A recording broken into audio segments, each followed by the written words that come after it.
the 49ers Cutback. It's 49ers Cutback Podcast time, and I'm really excited about this one because we're going to be breaking down one of the 49ers free agent pickups, Samson Ebukam. Yeah, Samson Ebukam is a fourth-year guy from the Rams.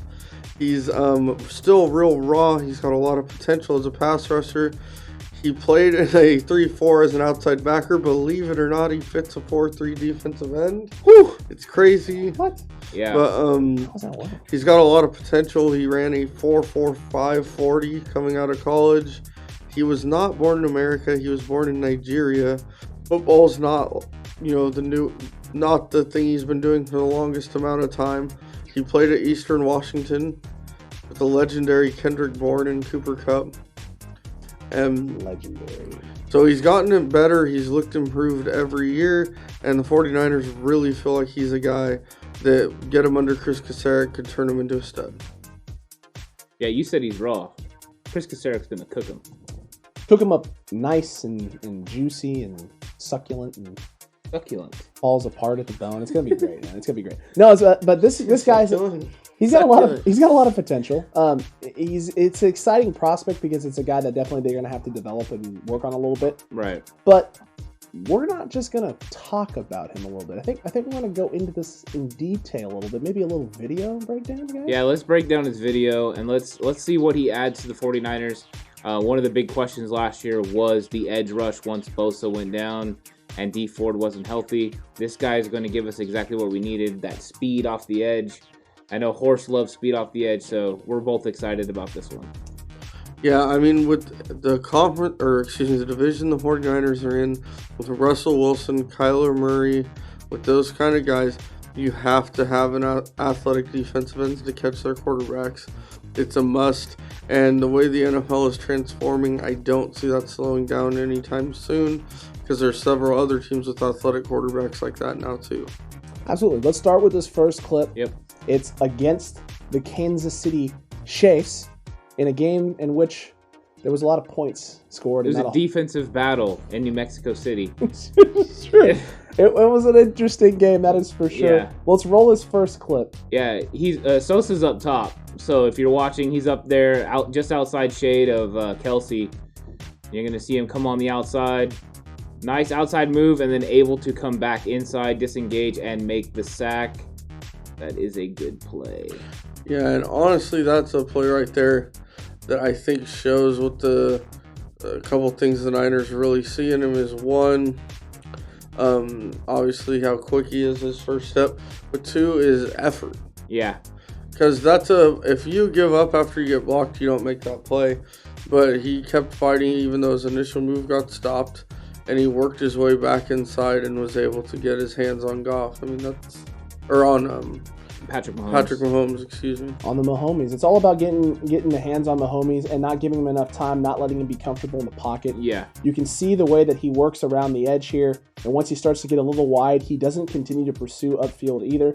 He kind of puts that foot in the ground, he powers through, gets right down inside once he feels Mahomes and sees Mahomes kind of step up in the pocket. So he's got some intelligence as a pass rusher too. He's not just someone who puts his head down and bull rushes.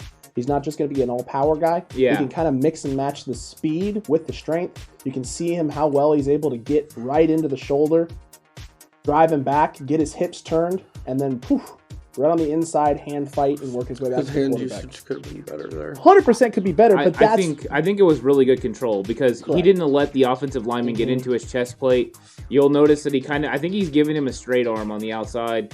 He's giving him that arm to the chest, and then he works back in. But watch, see the hands? See how the hands are never on him? If you notice, the offensive lineman's hands keep flailing because he's not able to get underneath and get engaged where he wants to get engaged. And that's what's good. Until he comes inside, then all he could do is hold right now. If he doesn't hold, it's a sack, and he doesn't do enough. And this is just a great play by him. Yep. And I think, as Horst said, he does have some technique I meant issues. on his way back in, he could have used a rip or I mean, he could have, but he's so much faster. I think what you got is the offensive lineman unbalanced. He's moving upfield.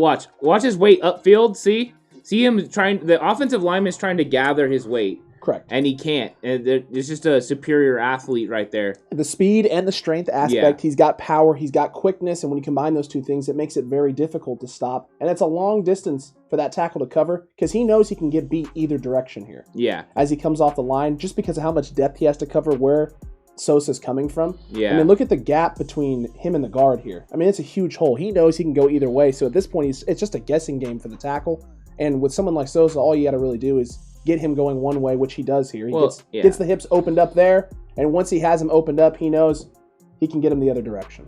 Yeah. It was nice that Aaron Donald drew triple coverage, too. Yeah, you know. Yeah, it usually helps the rest of the guys on the line. Yeah, it usually does, too. And that's one of the nice things about the 49ers D-line is the fact that he really did get a triple D.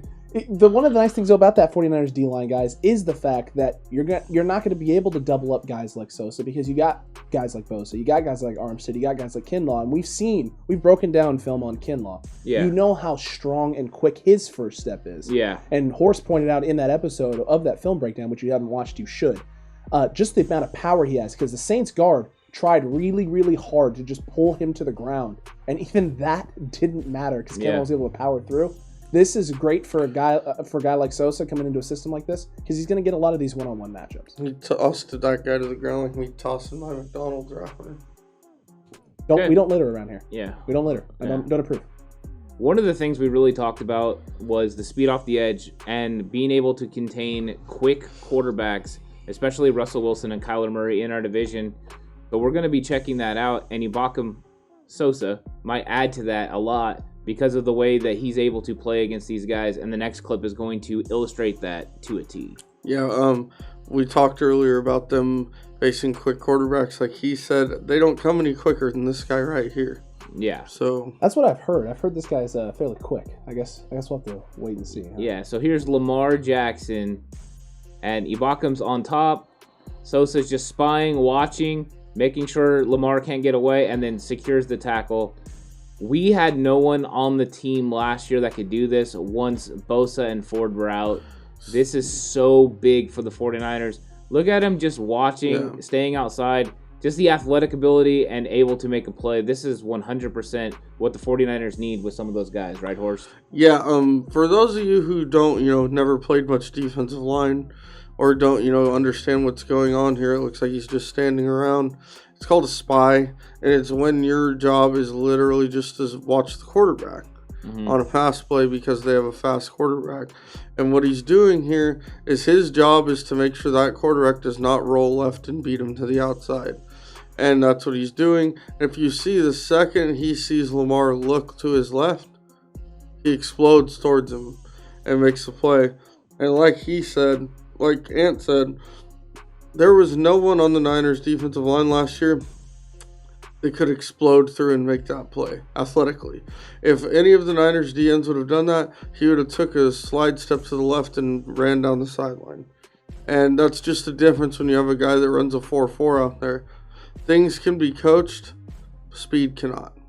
No, that's God-given right there. Speed is God-given, and this is just intelligence also because he was coached up on this spy technique in terms of where he's supposed to be in space, not, progressing and attacking downfield too much. When, as Horst said, when he's looking his direction, you can see him sort of pressing forward towards that line of scrimmage because he's worried about Lamar stepping up or running through a gap in the pocket and then escaping to the outside. So as soon as he sees and notices Lamar Jackson starting to look to that left side of the field, he kind of steps up into that hole. He doesn't fully fill it, but he steps up to suck off the lane here. Yeah, he does. Any lane that Lamar Jackson could step up and run through, he wants to close that lane down, force Lamar to maybe consider going outside.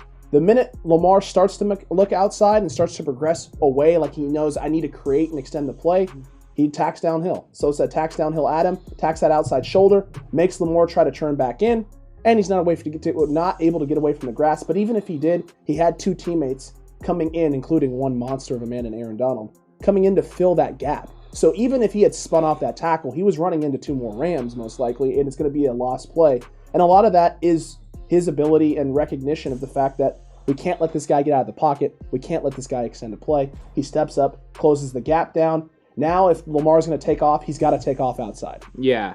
I mean, this is really nice. The way that even the defense, the way that they made sure they kept every gap closed. He did his job on the outside, squeezed it when necessary, went up and make the tackle. It's not easy to tackle big truss out there, but he went ahead and made the play. So this is the kind of guy that you're looking for. I mean, excellent under-the-radar signing that they made, and this guy could pay big dividends for the 49ers this season. And in fact, I think he will. Getting him with Chris Kasarik in the wide 9 could be scary for everyone else. All right, we have one more clip that we're going to show you to show how Sosa is going to add to the defense. And this time, it's Russell Wilson that he's going to be going against. So this is something everyone should be paying attention to because Russ likes to cook on the 49ers late in games, and this guy could be a big reason why he won't be able to.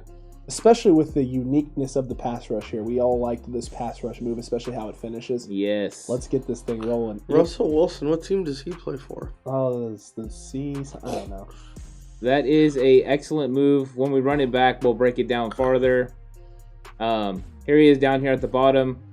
He's just speed rushing. Nice move to get outside and get the offensive lineman flowing up the field.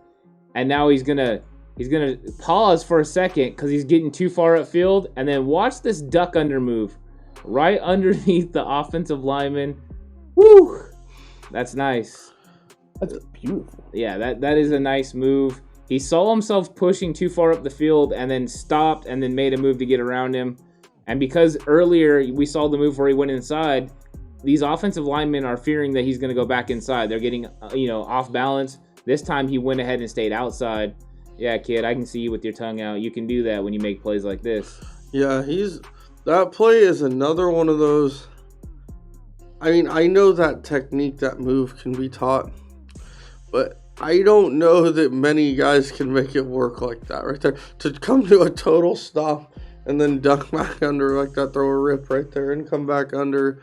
And Jermaine Offit, he's a veteran offensive tackle right there for Seattle. He's not some scrub off the street. So to be able to use that move, for that to work, and just if you look at the dip, the turn, I mean, everything is perfect on that move. And then he's so fast. Yeah, and the big thing is, too, is we talked about some of the smarts earlier and the intelligence and just the IQ and the understanding. This is just a recognition, too, on the reset that not only is he a little too wide, but the tackle here is just high. He's just high in space. He's a tall guy. Yeah. He's trying to abuse him and get his hands on his shoulders, but he's standing up nice and tall.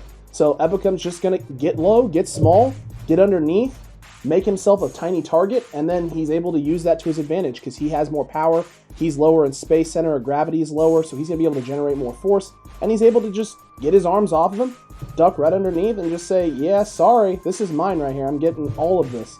And this is one of what Russell Wilson's problems that he's had in the last year and a half or so, is that he's trying so desperately to make plays for this offense that he just holds on to the ball a little too long, and longer than he probably should, and it allows things like this to happen.